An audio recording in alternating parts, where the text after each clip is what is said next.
Ladies and gentlemen, good day and welcome to Q4 FY24 earnings conference call of Alkem Laboratories Ltd, hosted by Motilal Oswal Financial Services. As a reminder, all participant lines will be in the listen-only mode, and there will be an opportunity for you to ask questions after the presentation concludes. Should you need assistance during the conference call, please signal an operator by pressing star, then 0 on your touchtone phone. Please note that this conference is being recorded. I now hand the conference over to Mr. Tushar Manudhane from Motilal Oswal Financial Services. Thank you, and over to you. Thanks, Yashasvi. Good evening and a warm welcome for 4Q FY24 earnings call for Alkem Laboratories. From the management side, we have Dr. Vikas Gupta, CEO, and Mr. Nitin Agarwal, CFO. Over to you, sir, for the opening remarks. Thanks, Tushar. So good evening, everyone. Thank you for joining us for today's Alkem Laboratories Q4 and FY24 earnings call. So to discuss the business performance and outlook going forward, we have with us on the call the senior management represented by Dr. Vikas Gupta, CEO, and Mr. Nitin Agarwal, CFO. So earlier during the day, we have released our financial results, press release, and the investor presentation, and the same have been posted on our website as well. I hope you all had the chance to have a look at it. So before we proceed the call, we'd like to remind everyone that this call is being recorded and that all transfers will be made available on our website as well. We'd also like to add that today's discussion may include certain forward-looking statements, and the same must be viewed in conjunction with the risks that our business faces.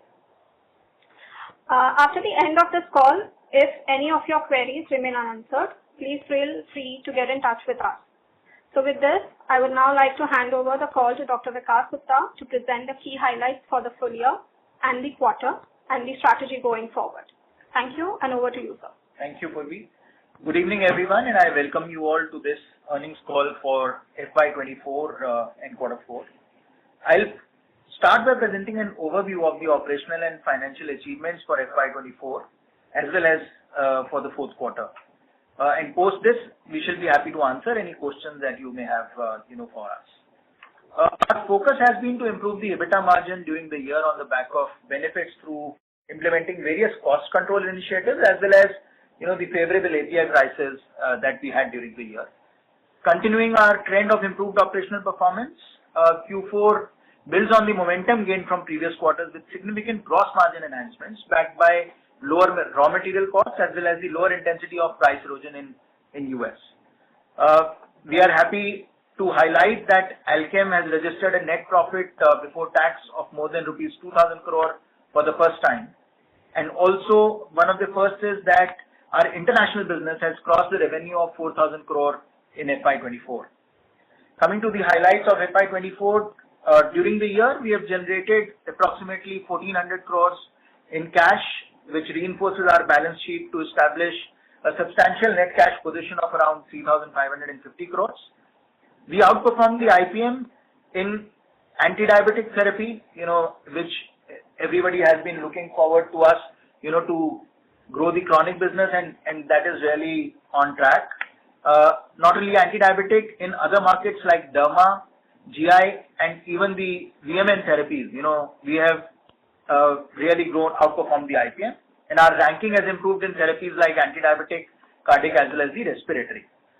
The company maintained its leading position in the anti-infective segment. However, we all know that anti-infective market, saw very sluggish growth in the financial year 24, and that did impact, us as well. The company continues to rank among the top 5 companies in the Indian pharmaceutical market. Our international business has delivered a very strong growth, with US business reporting double-digit growth of more than 10%, for the year. In the non-US business, across geographies, we continue to achieve a very healthy growth. Coming to the quarter 4 FY24, in quarter 4, it has been a good quarter in terms of profitability improvement for the company. Our EBITDA margin improved by 150 basis points as compared to YOY Q4 of 23. So from 12.2%, we moved up to 13.7%. The net profit after tax for the quarter stood at 294 crores, and PAT for Q4, it was impacted on account of derecognition of the deferred tax of rupees 120 crores. Adjusted for the above item, PAT growth for Q4 FY24 would be roughly 54%. During the quarter, we have received 2 ANDA approvals. Our biosimilars business is performing impressively and witnessing significant traction in the domestic biosimilar market with a portfolio of 7 products now. We aim to sustain and carry forward this performance momentum in the current financial year. Thank you for your patient listening, and the house is open for any questions that you may have for us. Thank you very much. We will now begin the question and answer session. Anyone who wishes to ask a question may press star and 1 on their touchtone telephone. If you wish to remove yourself from the question queue, you may press star and 2. Participants are requested to limit their questions to 2 at a time and to use handsets while asking a question. Ladies and gentlemen, we will wait for a moment while the question queue assembles. We'll take our first question from the line of Kunal Dhamesha from Macquarie. Please go ahead. Good evening and thank you for the opportunity. Sir, would you like to provide any broad outlook for FY25 in terms of revenue growth and profitability? Hi, Kunal. So, I've always maintained that, our revenue growth will be in line with the market growth. We will be, we'll be at par with around 10%, is what our revenue growth, looks like for the coming financial year, and largely driven, from even the domestic market. Okay. In international business, our US business is growing, fine. The price erosion that we used to see over there, that has now stabilized at a low single digit, so, and that is what gives us hope that even our, US business will grow, pretty fine. So that's on the revenue business, on the revenue. In terms of gross margins, we maintain, we will be within the range of, both the gross margin as well as EBITDA as to what we are currently. So I think that is what, we will, as a guidance I would like to give you. And just a follow-up on the cost efficiency measures that we have taken, right? But when I see let's say the improvement, on a year-on-year basis, from around 14% EBITDA margin to 17.7% in FY24, majority of that is driven by the gross margin improvement, and I think another 60 basis coming from the lower R&D expense. So, the cost efficiency measures, will it kind of, be positively impacting us going forward, or is it already baked into the improved gross margins? So it's an ongoing process. Some part of it we have already baked in our gross margins, but as we continuously keep our focus on improving costs, I'm sure this will add further. But on the overall API prices, currently the prices are pretty stable. So sometimes if we are more cost efficient on one side, there may be a scenario that we see an increase on some of the cost side of certain raw materials, which we can't predict. But anyhow, we are not seeing any such trend currently. So I am assuming that at a business unit level, our EBITDA might even improve, as we move along. But there are certain investments that we are going to make, for the future growth, and that is why I'm saying that our overall EBITDA, at the corporate level, because of those investments, might still I would maintain it where we are currently. Is it more R&D expense that we are expecting? See, there are certain initiatives, that we are taking, which are future growth potential initiatives. Say, for example, we are putting up, this plant in the US for enzyme CDMO, business. So, that will take up, some part of our, investments. That will become operational by the end of this financial year, most likely. So and that's a business that we are very bullish about, in times to come. So I think some of those kind of opportunities we have our investments to make, which is a mix of R&D as well as some of the capex, that we may have to do for future growth opportunities. Sure, sir. And one more with your permission on the what would be the capex for FY25? So it will be to the tune of 600 to 700 crores.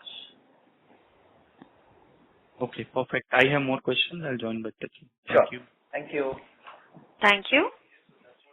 We'll take our next question from the line of Neha Manpuria from Bank of America. Please go ahead. Yeah, thanks for taking my question. So on the, guidance that you just mentioned, when you say GM at current levels, gross margin at current levels, I'm assuming you're talking about the full year number? Yes. I'm talking about mostly about the full year now. While I understand the, investment in future growth, the US plant that you talked about, but that will only start hitting our P&L post-commissioning, right? So is there any other investment specifically that you're doing in R&D or MR expansion that, because of which we are keeping our EBITDA margin guidance as, similar to what we have done in FY24? So not on MR expansion side, any major investment, but on R&D, if you see this year, we have been at around 4.1%. But generally, we would like to keep it at 4.5 to 5%. That's something that has been our trend, on the R&D side. So, and that includes some of the clinical trials, that we do for some of our biosimilar, portfolio as well. So I'm foreseeing the R&D spend somewhere within the range of 4.5 to 5%. And I think put together a sum total of that, that's why I'm keeping the guidance at. Understood. Understood.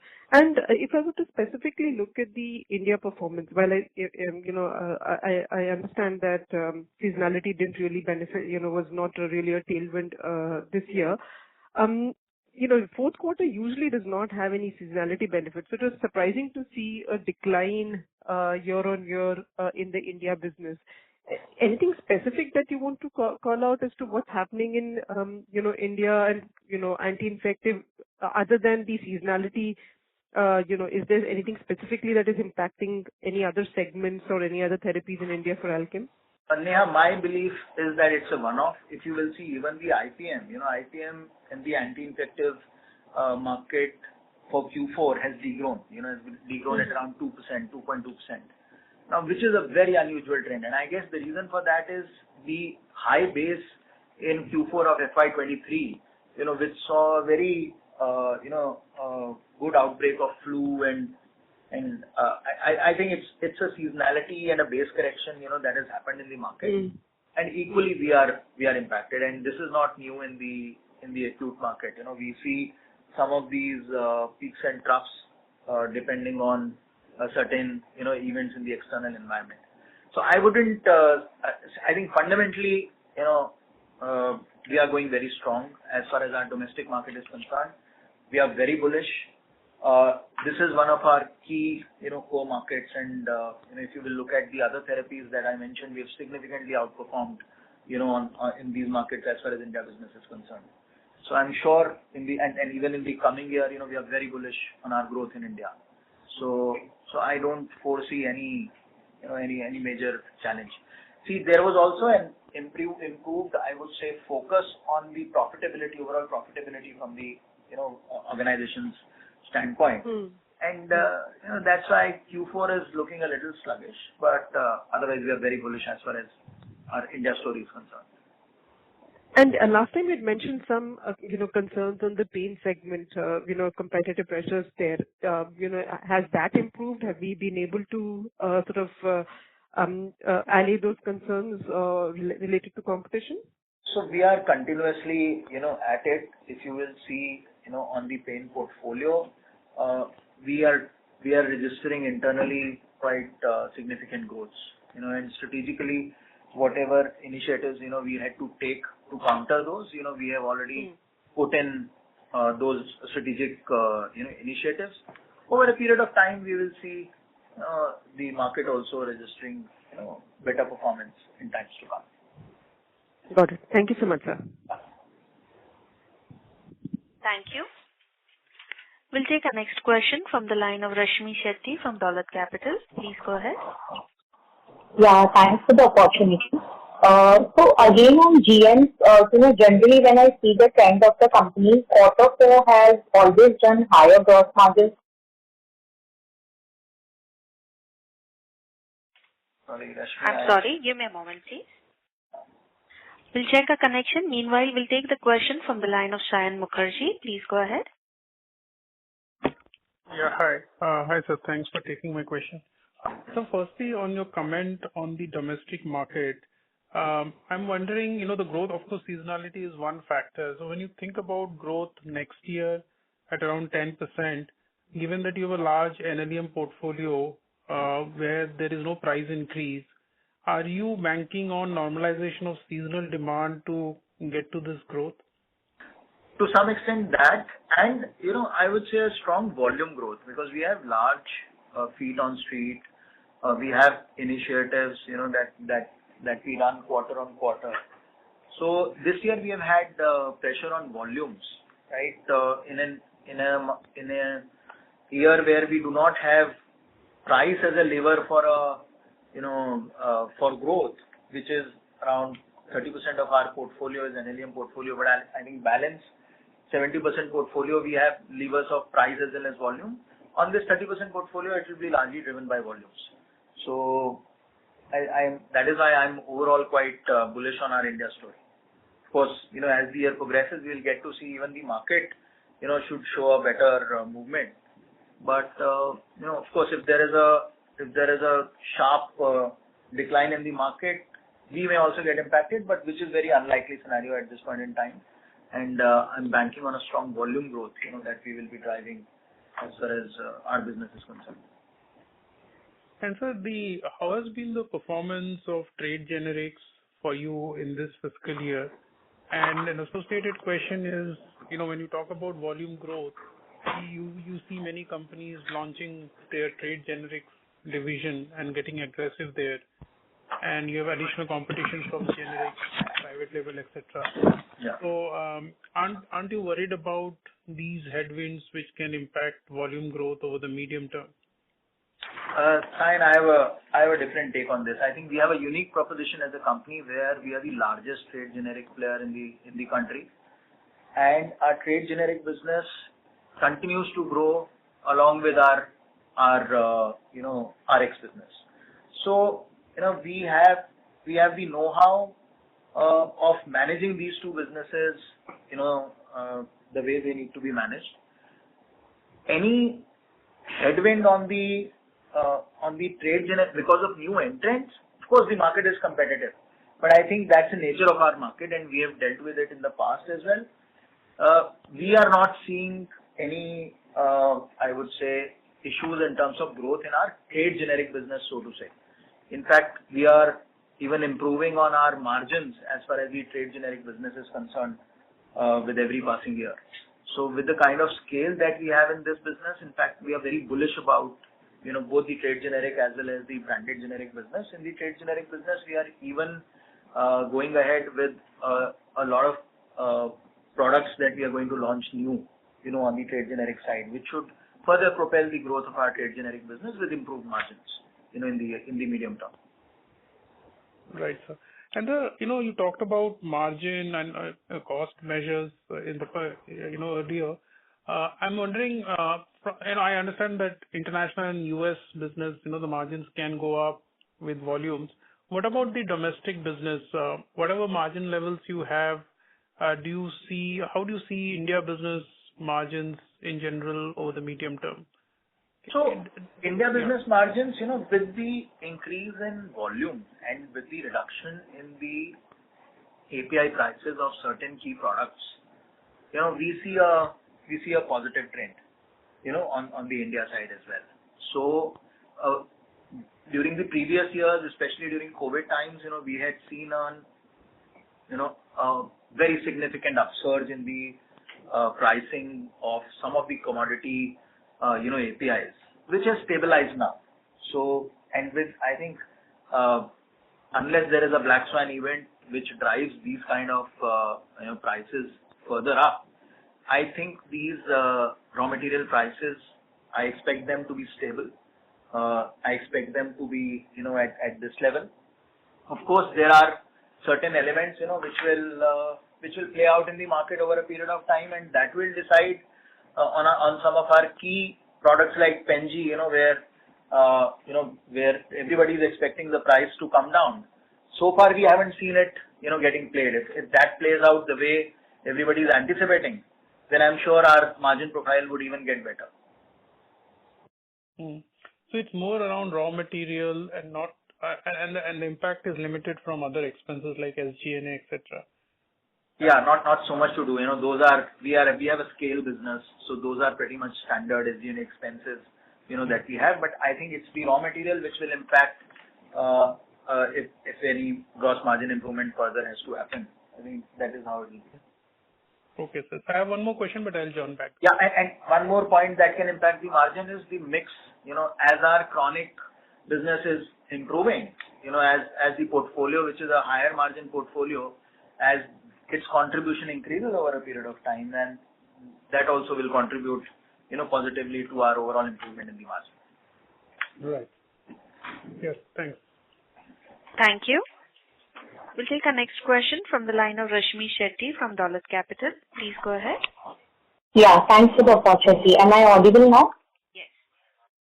Okay. Sorry if I'm, asking this question and you might have answered this because I lost the connection in between. So just on the gross margin side, just need a clarity that every fourth quarter we have normally seen higher gross margins compared to your first 3 quarters. While I understand that you have given the explanation that, stable price erosion and lower input cost has benefited to that extent. I just want to understand that, for your cost control initiatives, any restructuring or anything which you are seeing, to improve on the supply side, on the inventory side, sourcing materials at a cost-effective way, anything, that is also leading to this improvement. Yeah, Rashmi, I wouldn't, attribute this improvement to any one single step.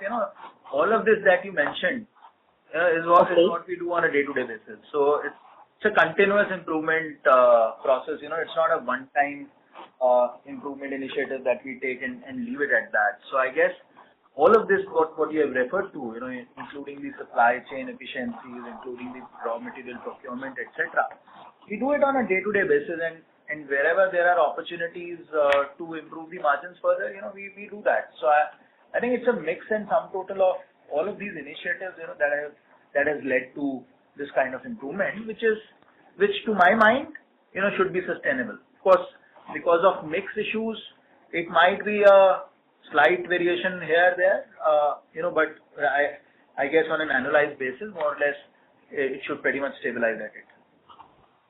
Okay. And on your US business, the sales have come down significantly on a quarter-on-quarter basis. Like in the first 3 quarters, we managed to do $80 million plus, but this quarter we were below that, around $74-75 million. So just want to know, this was purely seasonality or, there are any other issues with it?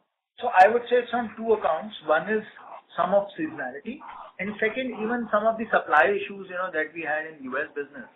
So, which was, I would say, one-off, that impacted us for, 1 or 2 months, which has largely led to quarter-on-quarter, if you compare it like that. But if you will see even the previous years, the trend, more or less because of seasonality, has been like that even in US business. But yeah, I mean, we are seeing, the way I will put it, US business, the kind of price erosions that we were seeing, in the previous years, that has come down.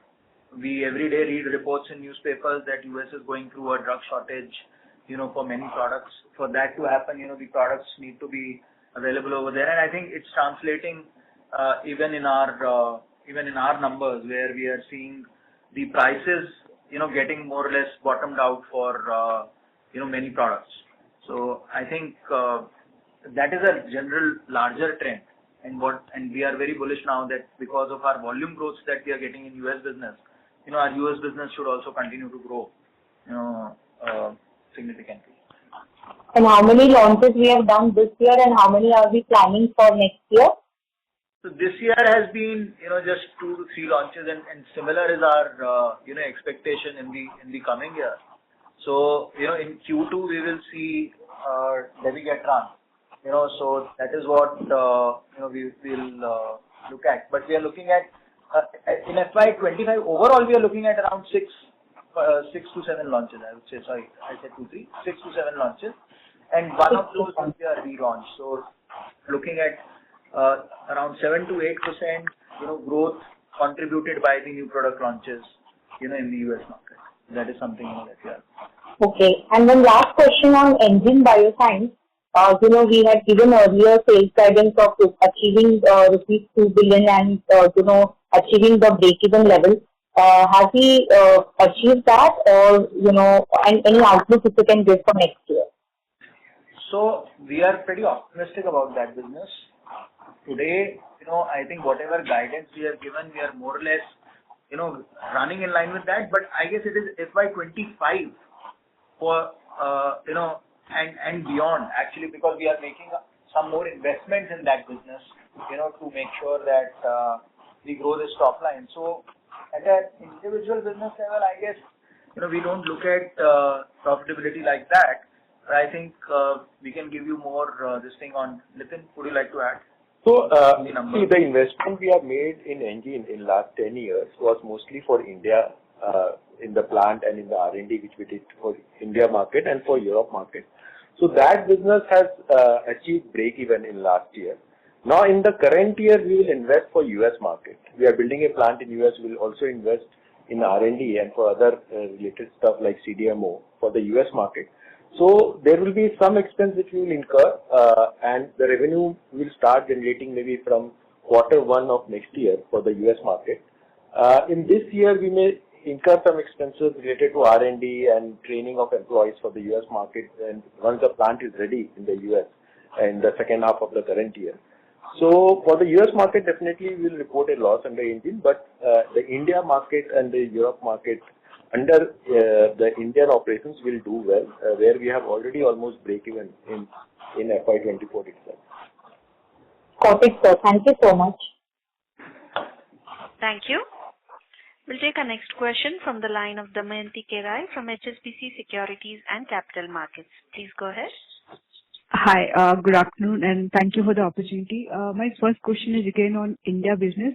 So, Dr. Gupta, you mentioned you're very positive on outlook for volumes in FY25 after a muted flow in credit last fiscal. So, theoretically, just like if you assume like volumes still remain muted, then what are your expectations on contribution coming from the price hike and new launches? So, very broadly, like on other two drivers, what are your expectations? See, I will maintain my guidance of an overall growth. Now, of course, there are levers of price, volume, and new launches. So I think largely our growth is mainly volume-led growth, which is going to be there. So we have 3% growth that comes out of price, that we take. There are 1 or 2% growth, that we attribute to the new launches, that we do during the year. And balance, we should have, the volume-led growth. So I think that has been the general breakup. And that is what, I expect in the current year to go ahead. Sure. And my next question is again on India segment. So improving contribution from chronic segment will be a key driver for your profitability ahead. So, can you update us on like what is the contribution coming from chronic portfolio, and then what is the productivity in terms of sales team on chronic and acute team? So, I think every quarter I get this question, and I will once again reiterate. See, like I mentioned in my earlier commentary, anti-diabetic market we have grown substantially, well. If you are asking the productivity, then for FY24, we have an overall group level productivity at around, 4.5 lakhs. From chronic, it's around 3.5 lakhs, already that we have got. So if that's on the productivity side, but if you look at the percentage contribution, today we have around 17 to 18% business, that comes out of chronic, and I expect it to cross 20, in the near term to mid-term. Okay. And lastly, you mentioned you are broadly done in terms of hiring MR, medical representative, etc. So any addition planned for this year, or it will be nominal? See, I mean, India is our core market, home market, right? Not the kind of expansion that we have done in previous years. We do not have any such plan for this year. Of course, if there are minor additions here, there, that we continue to do, but nothing, like we have done in the recent past, in the previous years. Okay, sorry, can you mention like what is the head count on MR side? So today, put together, we have around 12,000. Which is the around 12,000 is the number that we have overall on our field force overall. Okay. Thank you, Dr. Gupta. Thank you. We'll take our next question from the line of Kunal Dhamesha from Macquarie. Please go ahead. Hi, thank you for the opportunity again. So, on this US capacity that we are putting, can you share what is the capacity size and approximate capex that we are doing? And So, this is on biologic side, right? Yeah. This is a CDMO facility for the biosimilar, that we are putting. I would refrain from right now giving the capacity size, etc. But on an overall capex side, I think we have given a guidance that we will be within, for the overall capex, for the company will be to the tune of 600 to 700 crores, and that covers the capex that we will have to put in for this facility as well. Okay. And what would be our maintenance capex? So this includes around 80 to 100 crores of maintenance capex, which we incur every year, Kunal. So only if you are looking at the for the facility, it should be to the tune of around 400 to. No. This is maintenance capex for the existing. No. I'm saying his question was on US facility breakup. I mean, what is it that we for? For US facility, the new facility, we will have a capex around 400 crores. For the maintenance capex of existing plant, it will be in the range of 80 to 100 crores. Sure. And second question on the trade generic business. What was the contribution of trade generic business this time around? So we are, I think, between the range of around 20%. 20% is the total contribution of trade generic business to our domestic business. So has it come down substantially? Because I think last year we were somewhere around 23%, 22-23%. No. In fact, it has remained, stable, and it is also growing. It is growing at a similar pace of what our general overall, RX business grows.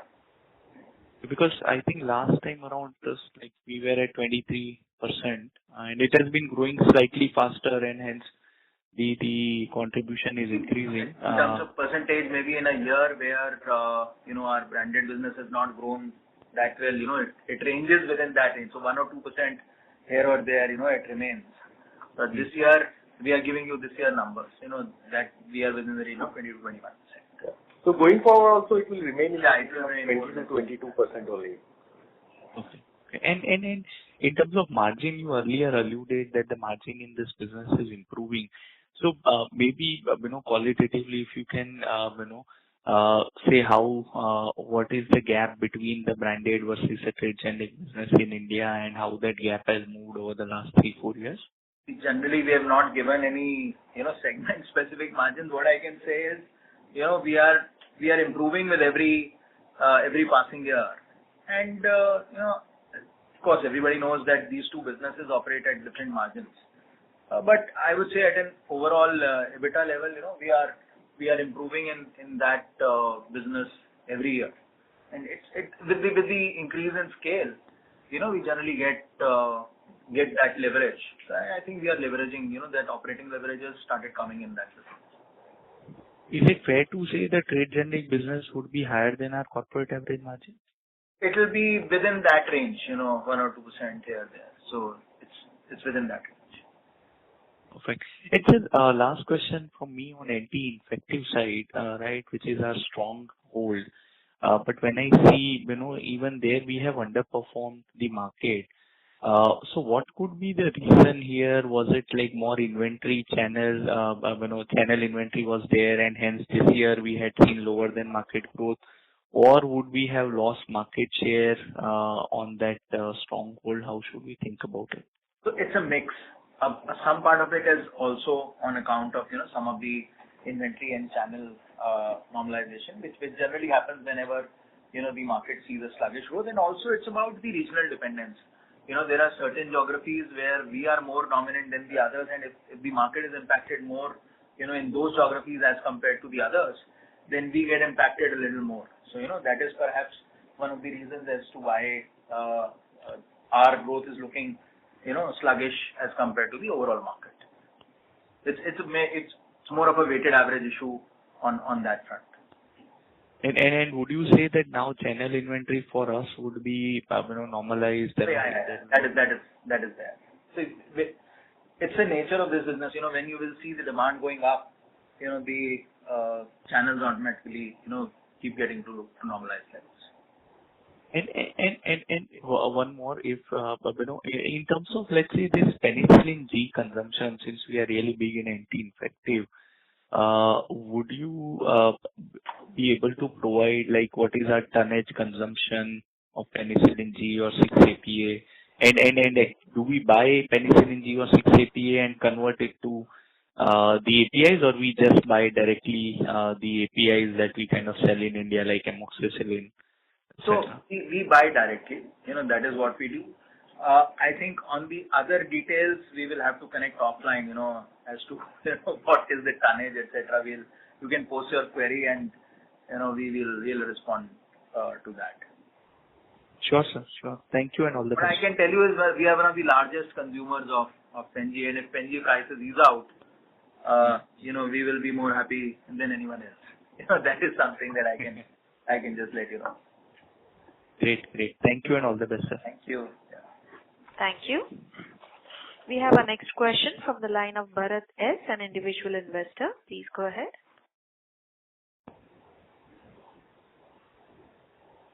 Mr. Bharat, can you unmute your line, please?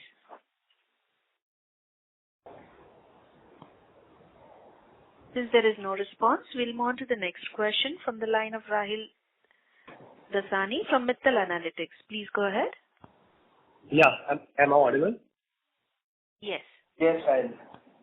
First of all, thank you for the opportunity.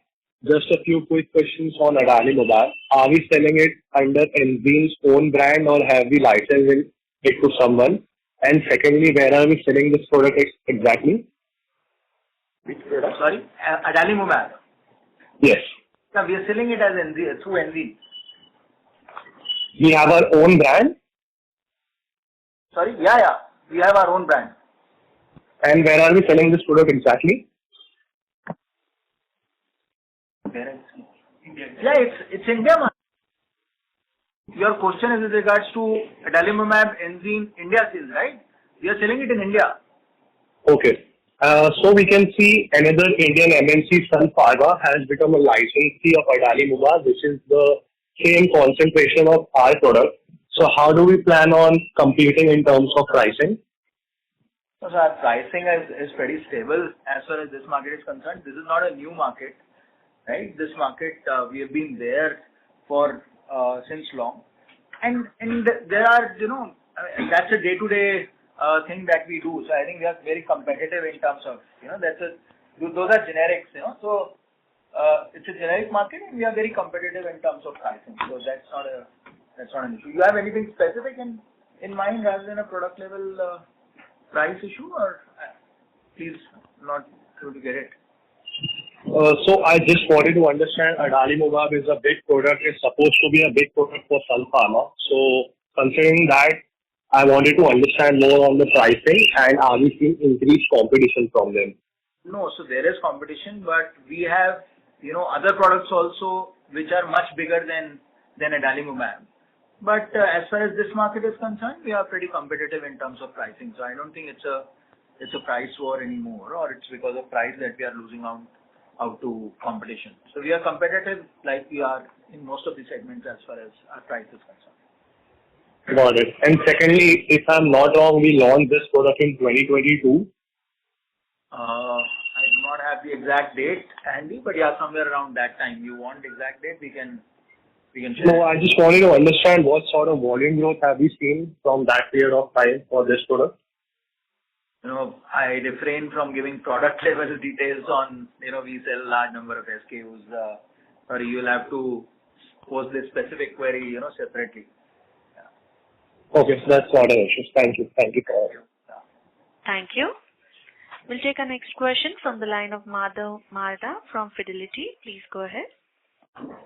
Yes, just one question from my side. We cannot hear you, Mr. Marda. Hello, can you hear me now?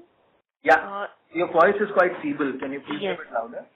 Yeah, I just had one question, which was if you could just remind us on the tax rate reset when that kicks in and what could be the effective tax rate maybe for FY27. Thank you. So, for next 2 years, we see our tax rate in the range of 13 to 15%. For FY27, the Sikkim tax benefit will be over.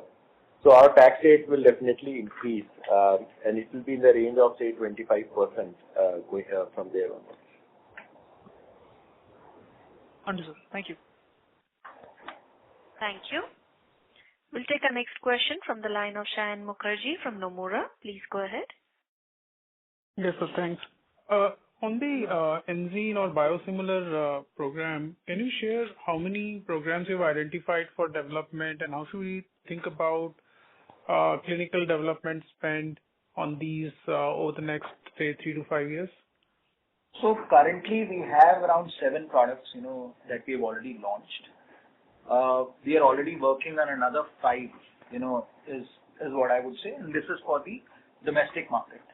And for the global market, we have close to around 4 assets, that we are working on, for the global market. And any timeline you can share from now, like when can we expect the full development and filing in the regulated markets? It's an ongoing process, and product level, the details are different timelines for different products.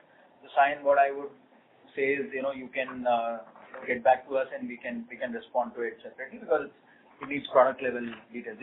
All the products are at different stages, so the timelines would differ for each one of them. In this year's time, there will not be any launch in biosimilar. Maybe next year there will be few launches. Right. And, the whole idea about setting up a plant in the US, so how is it primarily, so I'm wondering like why you have decided to put a plant in the US and not in India? What is the specific rationale here?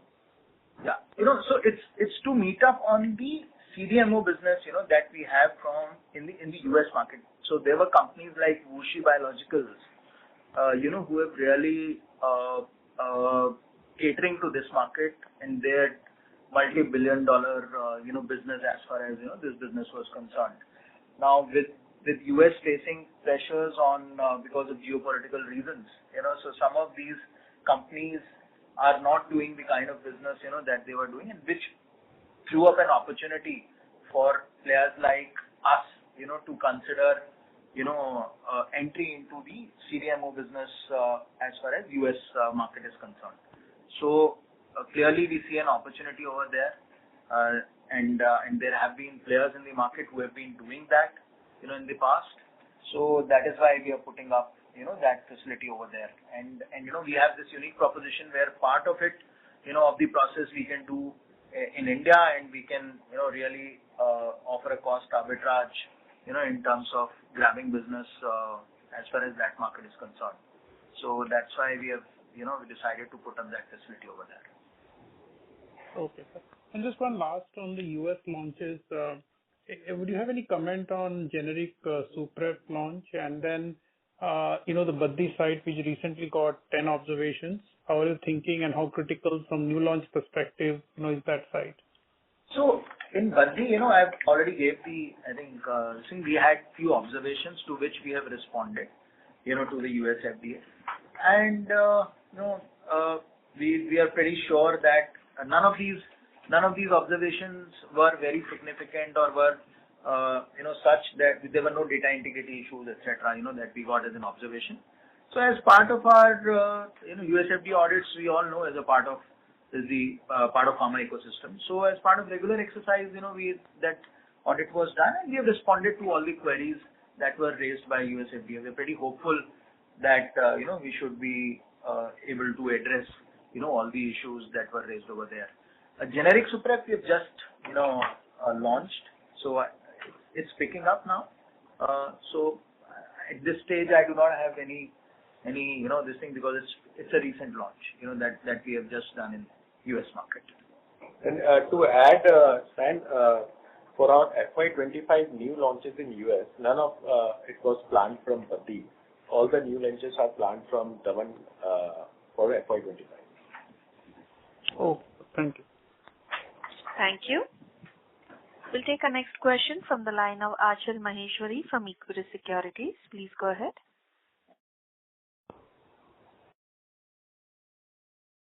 Ms. Achal, can you please unmute your line? Since there is no response, we'll move on to the next question from the line of Kunal Dhamesha from Macquarie. Please go ahead. Yeah, hi, sir. Thank you for the opportunity again. Since we are sitting on a decent pile of cash, what is your capital deployment priorities? Would you be looking for inorganic activity to boost our growth, or would it be returning to shareholders? So I said it on the earlier calls as well. We are building war chest, for acquisitions. I would say we are very hungry. We are looking for right opportunity in the market, but of course at the right price.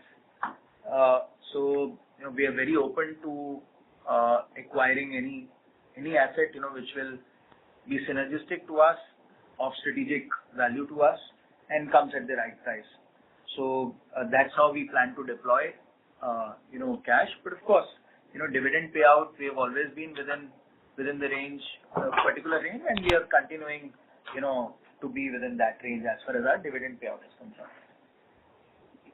In terms of acquisition, any preference for size, large size, small size, more like brand acquisition versus the organization acquisition? And when you say right price, what is, what are the valuation metrics that you look at? No, I would say anything that can add value to our overall business, and can be value accretive.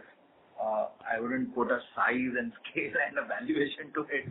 That'll depend on asset to asset. But we value and we evaluate, various opportunities that come our way.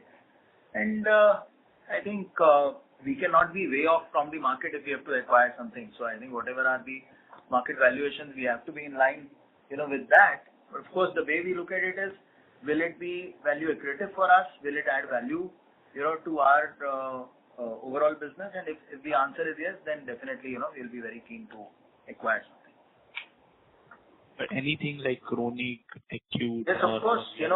Chronic will be our first priority, because that's a business that we are building at scale. But since we have presence across therapies, we will not be averse to any therapy, so to say, to consider as far as acquisition is concerned. And let's say, for today, like what would be, a biggest obstacle for you to do an M&A? Would it be the availability of asset, or the availability of asset at right price? What would be the bigger concern for you? It's a mix of both, but more number two. Great, sir. Thank you. Yeah. Thank you.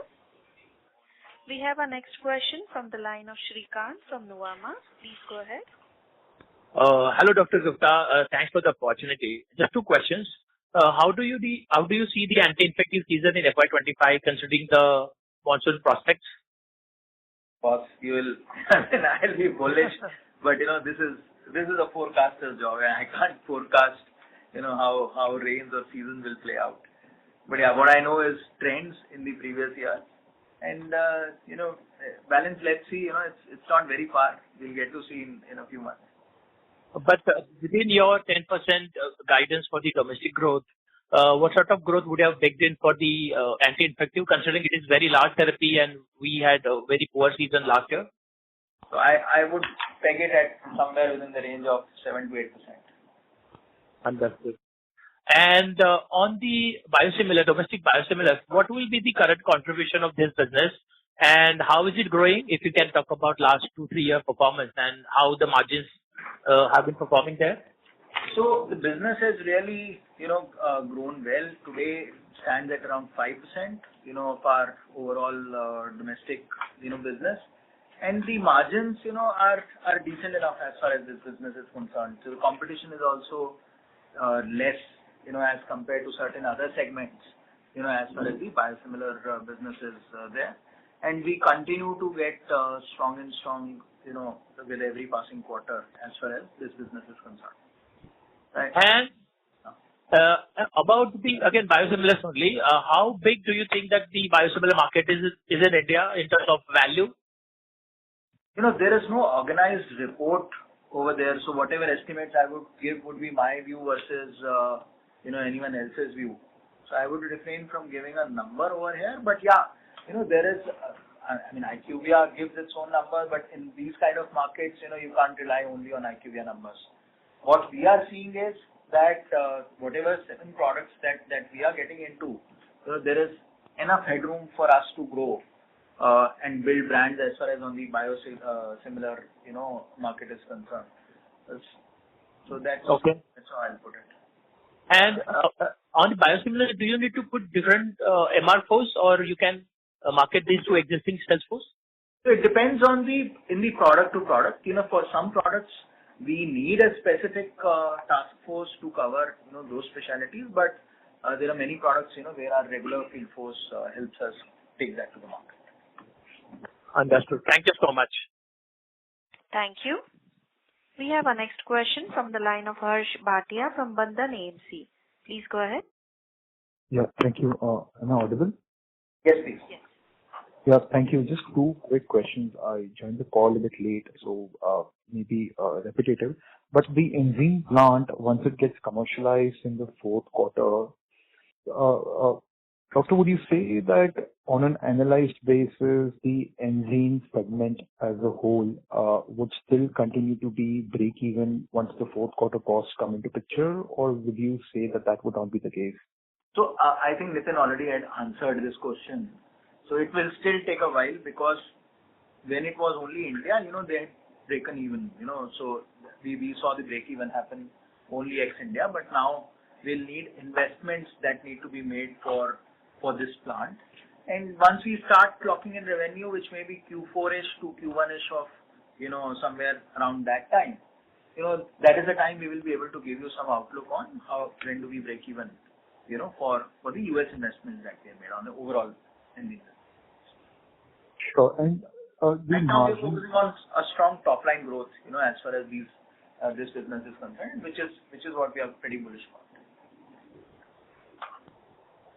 Sure. And the margin guidance, so I understand the enzyme part, the chronic share and the trade generic margin potential as such.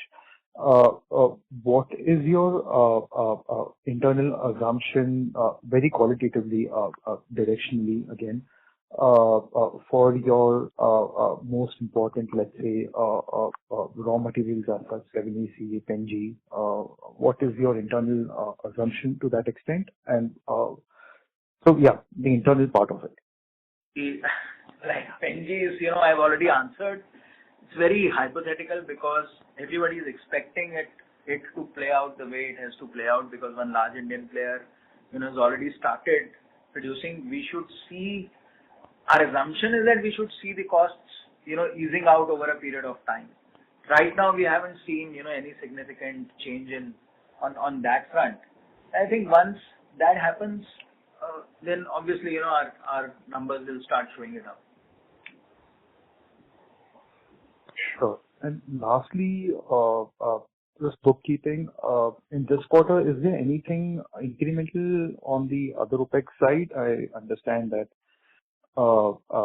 you haven't called out anything in particular as such, so there is no one-off in the other OPEX line item? So only one-off was service level penalties which we have incurred So in our US business, we faced some supply chain issues, and because of that, we have incurred some amount of service level penalties. So that was the only one-off. Okay. That would be in the range of $1 to $2 million at max, or maybe more? So for the entire year, it was around 120 crores. Okay. Okay. All right. All right, sir. Thank you. Thank you so much. Thank you. We have our next question from the line of Achal Maheshwari from Equirus Securities. Please go ahead. Yeah, hi. This is Bharat. So, sir, just wanted to understand on the, again, on the supply chain penalties which we have faced. So what were those during fourth quarter, if you can call out that number? That was 30 crores for fourth quarter. Yes. Okay. And how do you see these supply chain issues going forward, and especially on the US business? How do you see US business on a normal basis? Whether it will be again back to 80 million, or how should we look at it? So you mean in terms of supply? Yeah, you mentioned that there were some supply issues for the first 2 months. We had certain back orders, and because of which, we are facing this service level penalties. But as we have ramped up our, supply chain to bring down the back orders, we see that situation getting eased with every passing quarter. So on an overall basis, I guess, we should be pretty much in control of, this, and we should be able to bring this number down in the current financial year. Right. And sir, on again on enzyme business, so what sort of operational expenses we are seeing for the new plant? What kind of? Sorry? Operational expense. So this year is largely capex, that we will be doing, and some operational expense, that will happen. Yeah. This year it will be around, say, 30 to 40 crores of operational expenses which we will incur on both for, say, R&D and the hiring of employees, and also for their training and all. But most probably from quarter 4 onwards, we will also start seeing the revenue. So on a annualized basis, we are expecting almost like 100 to 120 crores sort of expenses from this plant. Going forward from next year? For FY26, we'll be building in almost like 100 sort of crores? Yeah, it will be, say, 120, 130 crores. Right. And what sort of response we are getting from the clients? Whether we have got any commitment, some initial interest from the clients from the orders perspective, from the CDMO perspective? So we have already started building our order book in US. I can't share the numbers like how much order we have already booked, but we already have customers who are ready to work with us. So once the plant is ready, I think we'll start serving them. And sir, just trying to understand whether it will require incremental R&D spend from our side as well to conduct this business, or will we? No, we will not be investing much in R&D. I think the clients will invest. Right. So it will be more of a contract manufacturing services which we will be providing for. Right. And sir, just last one from my end. So we were earlier referring that we'll be seeing almost like 100 to 120 bits margin improvement every year. So has that changed? Because for this year, as far as you have mentioned that there will be only 30 crore spend which will be coming through from the enzyme plant. So but you're stating that the overall EBITDA margin is expected to remain flattish. So first of all, we overperformed over the guidance which we have given. We have given a guidance of 17%, and we achieved 17.7% in the current year itself. So definitely there will be say a few points of improvement, but will not be very significant improvement over what we have achieved in FY24. Maybe say 20-30 basis points we can expect, but will not be very significant improvement, because as Vikas spoke about that, because of say an EDM also, there is no price growth on a significant part of our portfolio. So we'll try to boost our, say, domestic sales through volume. So definitely the margin will be more or less in line with what we have achieved. Right. And last one, sir. In fourth quarter, was that trade generic business very different from what we would have done for the full fiscal? No, it was the contribution of trade generic was on the similar line, like of our total domestic. In the fourth quarter, right? And when we are guiding for 10 growth in the domestic business, what sort of growth we are expecting for IPM? IPM, should be in the range of 8 to 10ish. I think somewhere around that. So are we expecting any outperformance as compared to IPM, or we are expecting to be largely in line with We market? are looking at in line or a plus 1%, compared to IPM, somewhere within that range. Sure, sir. On a full year Thank basis. you. And on a full year basis. Sure, sir. And we would have already seen some sort of ramp up already happening for this quarter, right? First quarter? Yeah, I can't give any numbers at this time. Sure. First quarter. Sure, no worries, sir. Thanks a lot. Thanks a lot. Thank you. We'll take a last question from the line of Yash Tanna from iThought PMS. Please go ahead. Hi, sir. Thank you for the opportunity.